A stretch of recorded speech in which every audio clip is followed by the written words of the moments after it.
plan for day 2 was a 300-kilometre ride to Mansfield via the iconic Blue Rag and then across the Howker Plains.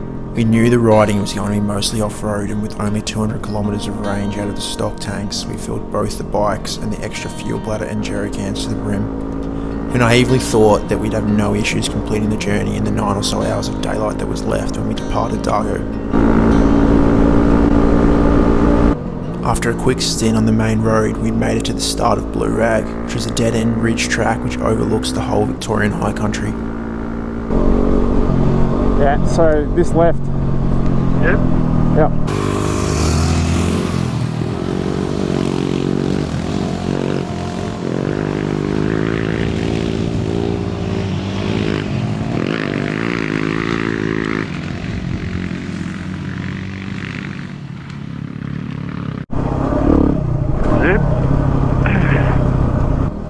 It only takes a few hundred metres in the track for you to almost immediately understand why Blue Rag is arguably the most iconic track in Australia.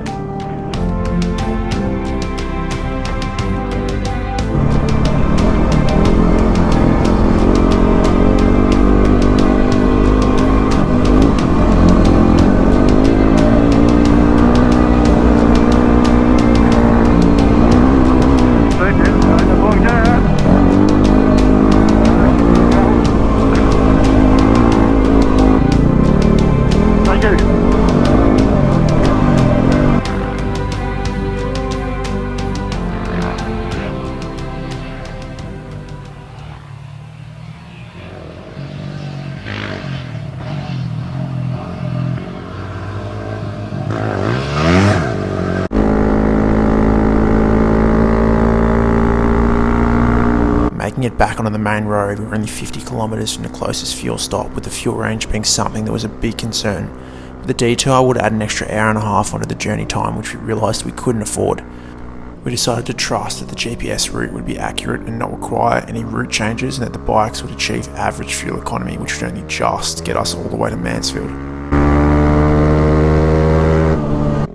With the decision made, we committed and left the main road and started heading towards Wonnangatta station, which would put us in the heart of the Howker Plains and well on our way to Mansfield.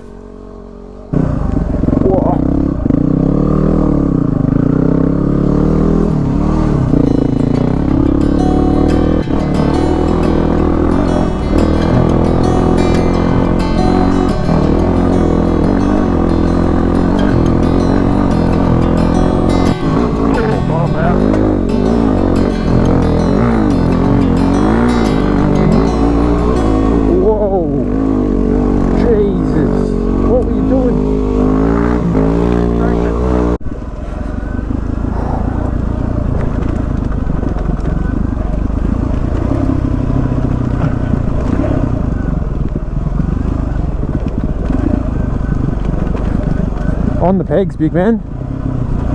The steep descent into Wonnangatta is often regarded as one of the main challenges to access the station, but on motorbikes there's one obstacle which can cause absolute disasters if not taken carefully, and that's the river crossing. The track into the station crosses over the river in its streams numerous times, and even in the middle of summer this can be a bit of an effort on two wheels.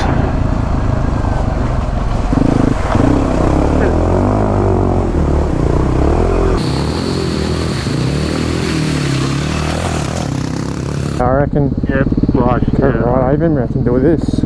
Yep.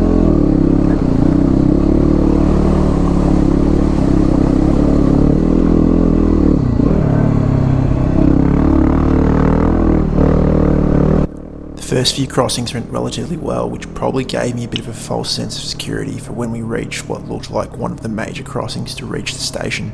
I reckon we go, you reckon just like between that rock where it's like that little... Oh God, it's so hard to know because I reckon it'll get deeper at the, I think through the centre. Yeah, right. I'll let you go.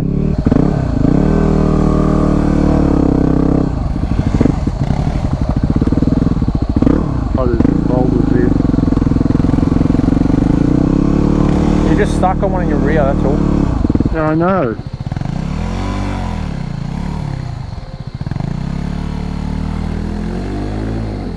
Seeing the back of the bike kick and get stuck in big boulders, I started to think that the path on the far right would be the easiest, as it looked to be shallower and free of loose big boulders. You know what? Do you reckon that, see to the right, the little ledge to the right, I reckon that's a better way. Without much further thought or investigation, I decided to just go for it and hope for the best. Even this is a bit sketch. Oh shit. Oh, fuck. And now where I realised the better idea would have been to wait until the old man had made it through so that we could help each other if it got a bit hairy, which was exactly the situation we both gotten ourselves into. Whoa! Whoa, whoa, whoa, whoa, whoa! I just about fell there. Yeah. I'm not in a good spot. Neither am I. Yeah. It was early evening with only a couple of hours of light left, and we still had 120 kilometres of slow off-road riding to complete, so a drowned bike was not something that we could afford. Luckily, Dad was able to manoeuvre the bike to a safer path, which allowed him to eventually ride out.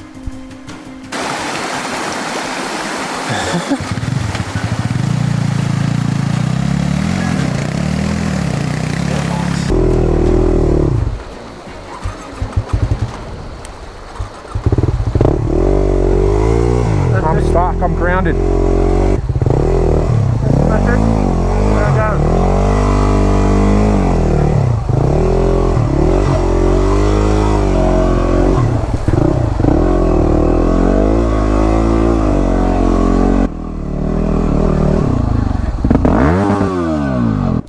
After the river crossing delay, we'd finally arrived at Wonnangatta station, where we quickly stopped to check out the sights before getting back on the bikes and heading Mansfield way.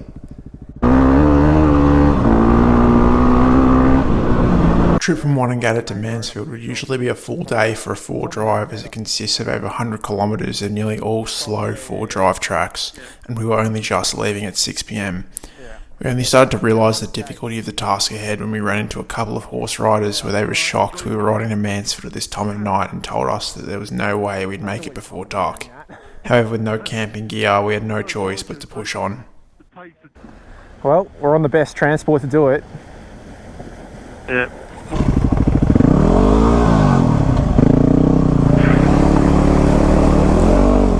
With that in mind, it was time to hit the road fast.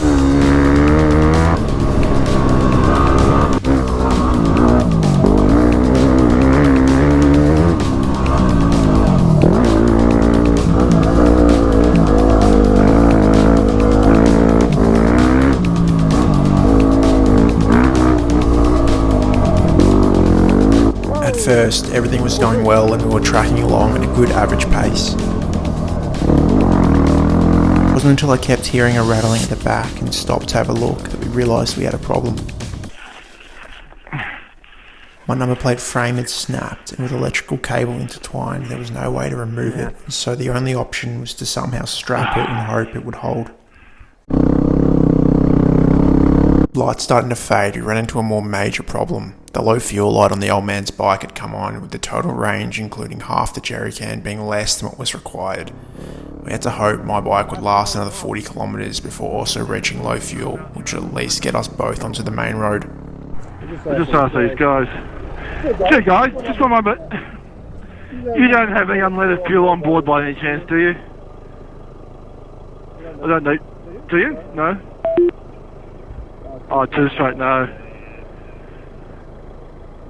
No, that's alright. We're touch and go whether we're going to make it. That not working, we moved to a more drastic alternative. Oh, lucky for long downhills though. For every downhill we came across, we switched the bikes off, hoping that this would save us enough fuel. They haven't even seen us like that, have you? Because they probably can't hear us. Can't hear us. Thanks guys. Oh.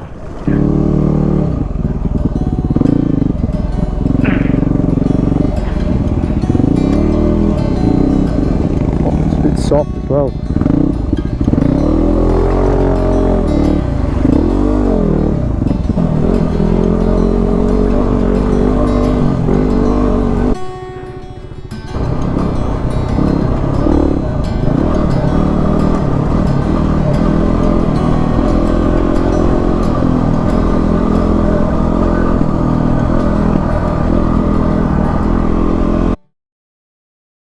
fuel-saving strategy had worked and we'd managed to cover enough ground before having to use the jerry can to get us both into Mansfield.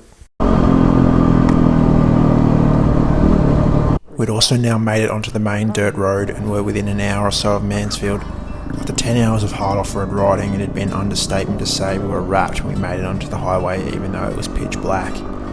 The day had been physically and mentally draining. To think we'd overcome bike issues, fuel issues, sketchy river crossings and also managed to ride on some of the most iconic tracks all in one day really brought an unreal feeling of self-accomplishment.